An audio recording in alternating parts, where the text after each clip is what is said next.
Hey y'all, welcome back to Cherry Hill Farm. Recently somebody commented on video and said, how about an update on the pumpkins planted with the new planter? Well, I thought that was a pretty good idea. So I am heading over here to a little 8-acre patch down the road from the main farm, and thought I'd show y'all our pumpkins. Behind me I have got a hopper full of ammonium sulfate, and I'm fixing to put 40 units of nitrogen to the acre on these pumpkins, in addition to the 50 that I put down up front.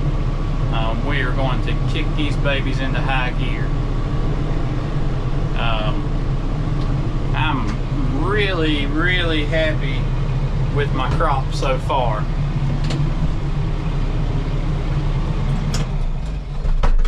We'll jump out here and take a look.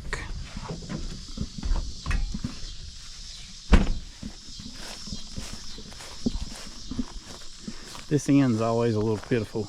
I don't know why, but always right here where I come out of the woods, it never grows anything right here in this corner except weeds. But without looking at my book, I probably should have looked at my book. I can't say for 100% certainty what this is. I believe these are field trip.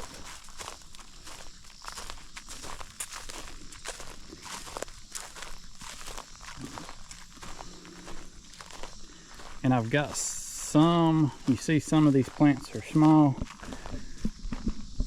I believe I stunted them with Sandia, and some of them grew out of it faster than others. I believe that's what's going on, because I just sprayed Sandia across this field last week. I knew it wouldn't kill them, but I was trying to slow the morning glories down a little bit. These things are a nightmare. But if the pumpkins can ever get ahead of them, then we'll have it licked. This is probably one of the worst morning glory spots in the field, and there really ain't much to do about it other than backpack it, pull them. Sandia was really the only hope that I had of trying to hold them back a little bit. This patch I'm in right now is called New England Cheddar. It's like Long Island cheese, except it's a hybrid. I don't know if this is true or not on pumpkins, but you know, they say on field corn that consistency of germination and how consistent your stand comes up, as far as coming up at the same time and everything, plays a big part in how well it's going to yield. And I think that's the case on these pumpkins as well, or at least I hope it is. I have never ever had a stand come up this well. I mean, this is the most consistent stand of pumpkins by far that I have ever had. And this is the real raw deal here. See all my weeds. But I think at this point, the pumpkins are ahead of them enough. As soon as I get this ammonium sulfate on here, the pumpkins are going to take over. And there's still going to be some weeds in here, yes, but the pumpkins are going to take off, and the weeds ain't going to be able to catch them, especially if we can get some rainfall out of one of these afternoon thunderstorms that have been going around us. Crazy good stand. I am thrilled with my little monosyllum planter. See what I'm talking about here with the stunting? This right here is Sandia damage. Sandia is pretty tough on them. It yellowed them up immediately, and I believe that's the stunting going on. But you can see most of them have completely grown out of it, and they're ready to roll. Get this shot of nitrogen to them, they should be ready. This right here that I'm standing in is Olympus. I've never grown Olympus before, but I went to a field trial up in Virginia last year. Man that had some Olympus, and the whole field was stacked full of pumpkins. Looked like half a 55-gallon drum. I mean, they were biggest pumpkins I've ever seen. They got a real good pumpkin growing climate up there, I guess, up around Hillsville area. But if I could get a fraction of the crop that he had, I'd be thrilled. I've got some Palmer pigweeds here and there, but we'll come through and pull those. Some of this stuff I don't worry about. Some of this stuff we do try to do some control.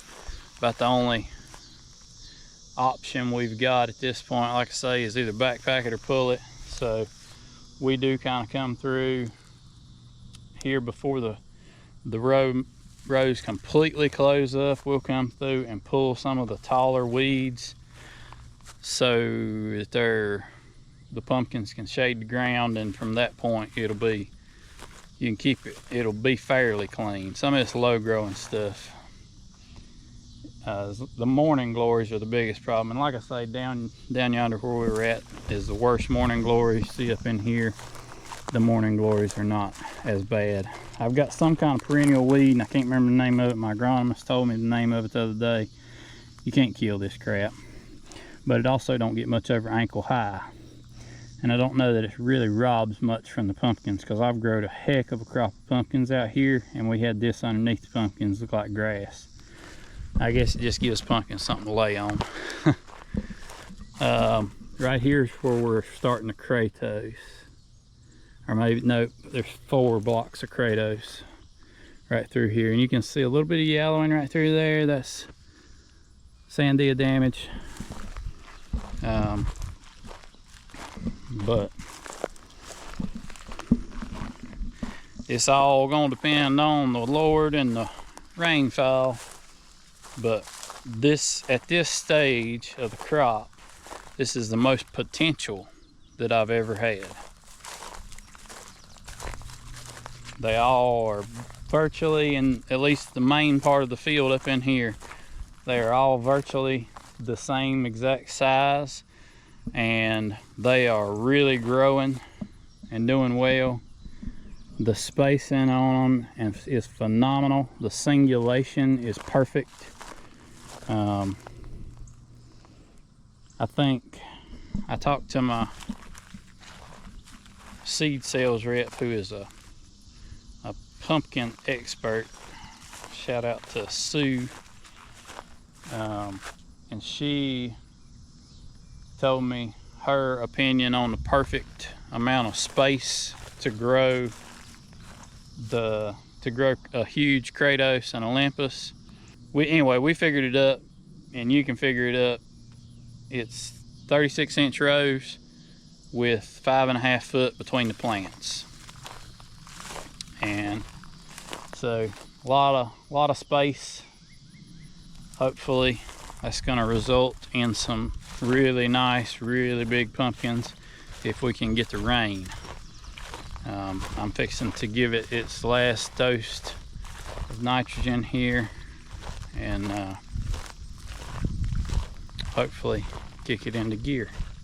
Alright, this is going to be a little bit difficult. I do not have any extra hands for filming, so I might have to find somewhere to stick y'all. I don't know if it shows up or not. Well, my glass is super nasty, but this tractor fits really, really good on 30-inch rows. 36s are borderline too wide for me to straddle, and so this is a little tedious, to say the least. So yeah, I ain't really got any, not gonna be casually riding along chatting with y'all, but I will find a place for y'all to ride along here while we sling a little bit of nitrogen.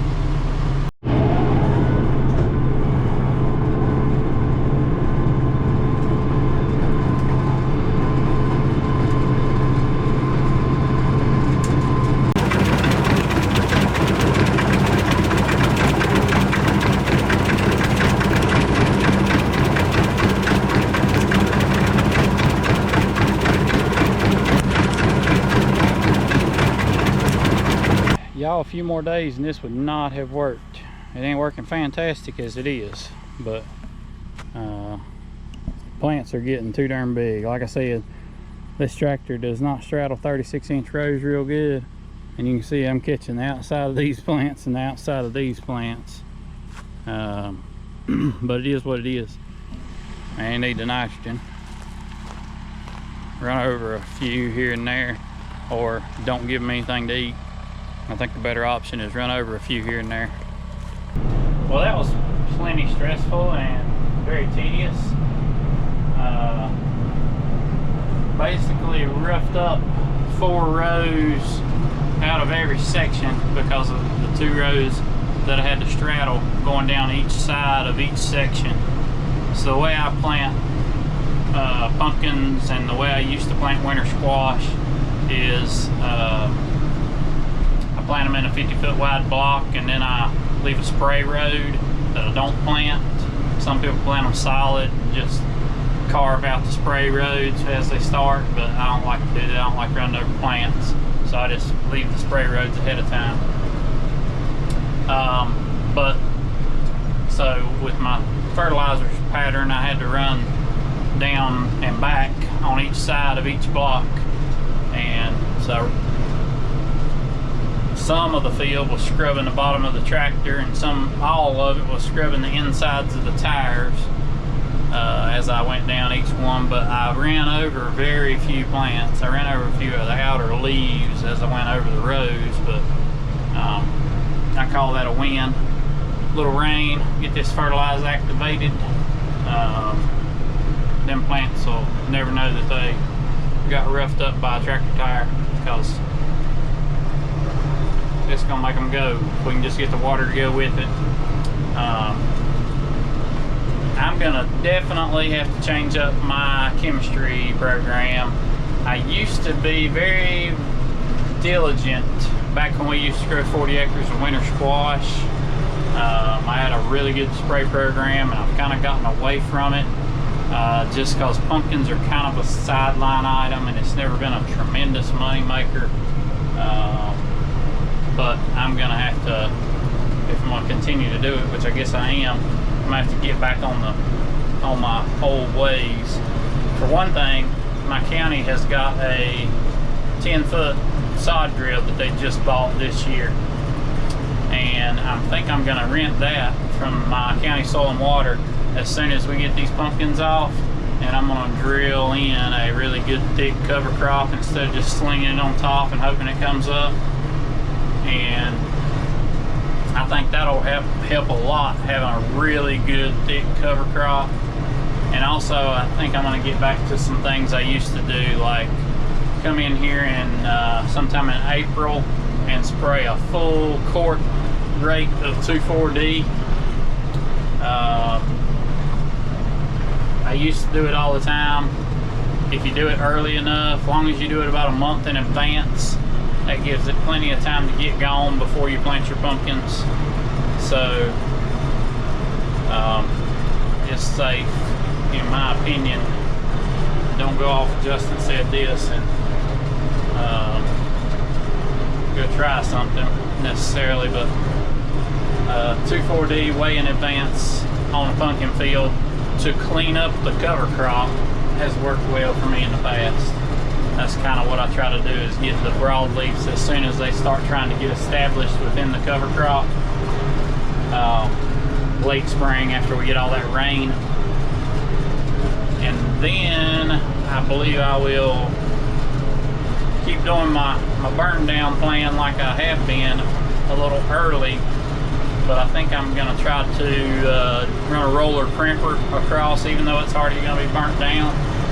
Run a roller crimper across it, and then get back to spraying some strategy. Maybe strategy plus a high rate of dual.